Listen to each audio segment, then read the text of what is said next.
삶은 종종 지도 없이 우리를 낯선 골목으로 밀어넣는다. 방향을 잃었다고 생각하는 그 순간 어딘가에서 들려오는 노랫소리 한 줄이 마음의 나침반이 된다.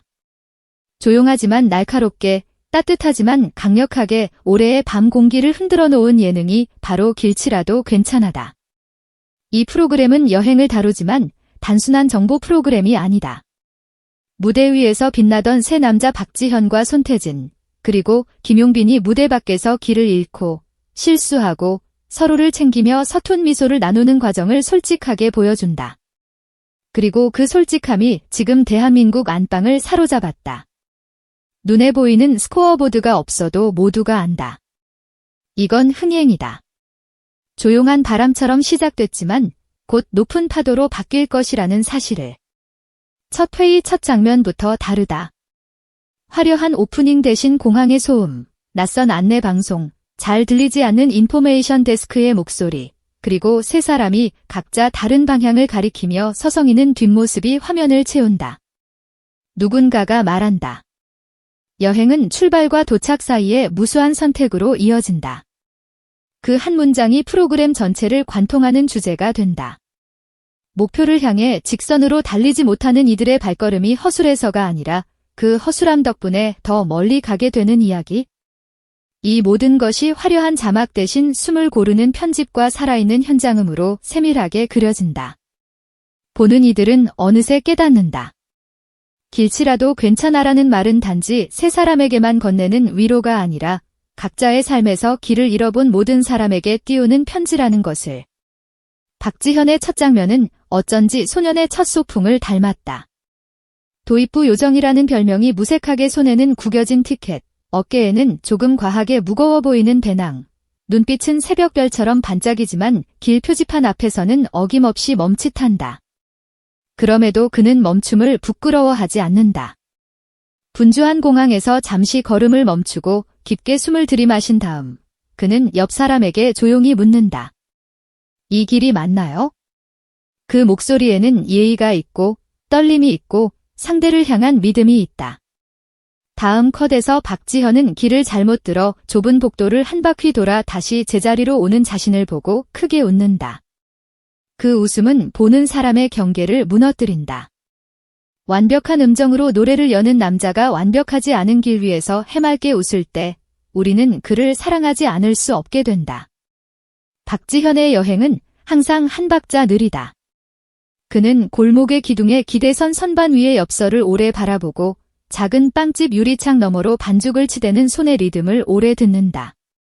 그렇게 시간을 낭비하는 사이에 일행은 두 블록 앞서가 버리곤 한다. 그때마다 그의 전화에는 다급함 대신 다정함이 흐른다. 나 조금 늦을게. 근데 여기 빵 냄새가 정말 좋아. 그는 길을 잃을 때마다 작은 발견을 한다. 어린 시절 장터에서 듣던 노점상의 호객 소리와 닮은 억양, 서울에서는 보기 힘든 오래된 자전거의 녹슨 페달, 가게 문턱을 쓸던 할머니의 구부정한 허리. 그 모든 것을 수집하듯 눈으로 담아두고 밤이 되면 포스트카드 뒤편에 삐뚤빼뚤 적는다. 오늘도 길을 잃었다. 그래서 더 많이 보았다. 그 문장은 프로그램이 전하고 싶은 사유의 깊이를 그대로 품고 있다. 손태진의 여행은 정반대의 결을 가진다. 크로스오버의 황제라는 수식어, 여러 언어를 자유롭게 넘나드는 이력, 무대 위에서는 지휘자처럼 흐름을 통제하는 품격. 이런 단어들이 그를 둘러싸고 있지만 낯선 골목 앞에서는 그 역시 한 사람의 길치가 된다. 그는 지도를 펴서 북쪽을 찾고 나침반 앱에 의지해 좌표를 읽지만 이상하게도 그가 정한 길은 늘 계획과 다른 풍경으로 이끈다. 그 순간 손태진은 멈춰 서서 이렇게 말한다. 오페라에서 예측 불가능이야말로 최고의 전개다. 그 말은 변명처럼 들리지 않는다. 오히려 선언처럼 울린다. 완벽주의자에게도 우발의 시간이 필요하다는 선언. 그리고 선언은 곧 장면이 된다. 시장의 소란 속에서 손태진은 상인과 짧은 대화를 나누고 소금기가 남은 빵을 나눠 먹으며 그 나라의 말로 감사 인사를 반복한다. 발음은 약간 어색하지만 진심은 또렷하다. 그의 우아함은 계획에서 나오지 않고 태도에서 나온다는 것을 시청자는 그 장면에서 정확히 알아챈다. 어느 밤, 손태진이 숙소 테라스에서 작은 조도를 켜고 일행을 기다리며 낮게 허밍할 때 화면은 의도적으로 포커스를 풀어 빛의 울림을 길게 느린다. 그는 말한다. 오늘 길을 잃으며 배운 말이 있다. 괜찮습니다. 그 말을 너댓 번 듣는 동안 마음이 이상하게 가벼워졌다. 그 문장에 프로그램의 제목이 겹쳐진다. 길치라도 괜찮아.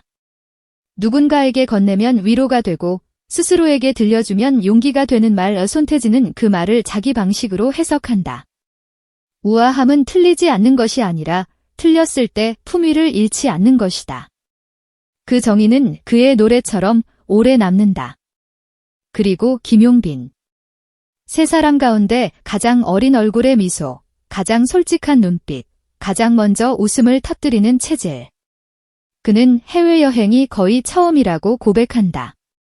공항 검색대에서 혁대를 풀고도 다시 착용하는 순서를 헷갈리고 대중교통 환승 알림이 울릴 때면 돌연 멈춰 서서 사람들과 함께 움직이는 흐름을 관찰한다. 그는 못하는 것을 감추지 않는다. 대신 해맑게 선언한다. 길을 잃어도 괜찮아요. 이것도 추억이죠. 그 말은 구호가 아니라 태도다. 그래서 김용빈의 하루에는 늘 소소한 사건이 많다. 밥집 앞에서 주문을 망설이다가 뒤로 물러섰다가 다시 앞으로 가서 메뉴판을 손가락으로 짚고 웃고, 계산대에서 동전 하나를 바닥에 떨어뜨리면 계단 아래까지 따라가 주워온다. 그 모든 장면이 사랑스러운 이유는 그가 결코 자신을 작게 만들지 않기 때문이다. 그는 모르는 것을 모른다고 말하고 불편함을 불편하다고 말하며 도움을 받으면 크게 감사 인사를 한다. 진정성은 그렇게 만들어진다.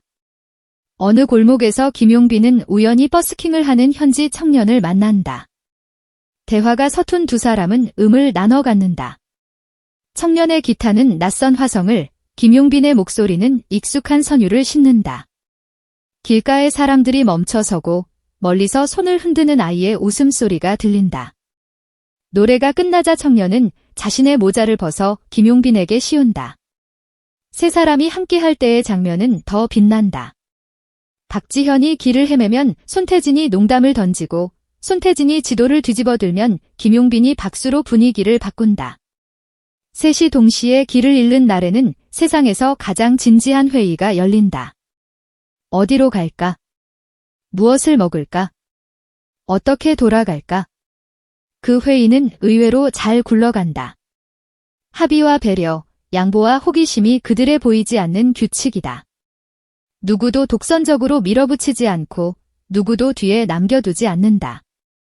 카메라는 그 규칙을 세밀하게 기록한다. 그 일상의 사소함이 화면에 쌓여 하나의 서사를 만든다. 이들의 우정은 포장되지 않아 더 따뜻하다. 프로그램의 연출은 수다스럽지 않다. 대신 시간의 결을 존중한다. 드론으로 도심을 휩쓸어 담는 화면을 과감히 덜어내고 구름이 건물을 통과하는 속도를 실시간으로 보여준다. 빠르게 지나치면 들리지 않는 소리, 사소한 표정, 주머니에서 꺼내다 말고 다시 넣는 손동작, 이런 것들이 시청자의 숨을 천천히 만든다. 자막은 웃음을 위한 치고 빠지기가 아니라 의미를 위한 쉼표처럼 사용된다. 제작진이 세 사람의 매력을 믿고 화면의 여백을 믿고 시청자의 감각을 믿는다는 증거다. 믿음이 있는 곳에는 과함이 필요 없다. 그 절제가 오히려 풍성함을 만든다. 세 사람의 노래는 호흡처럼 장면에 스며들고 때로는 완곡하게, 때로는 거칠게, 때로는 속삭이는 독백처럼 흘러간다. 음악이 사람을 압도하는 순간은 많지만 여기서는 음악이 사람을 감싸 안는다. 오늘도 저희 영상을 시청해주셔서 진심으로 감사합니다. 여러분의 따뜻한 관심이 채널을 움직이는 힘입니다. 재미있고 유익했다면 좋아요와 구독으로 응원해주세요. 알림 설정을 해두시면 새 영상이 업로드될 때 가장 먼저 만나실 수 있어요. 댓글로 보고 싶은 주제도 남겨주시면 더 좋은 콘텐츠로 보답하겠습니다.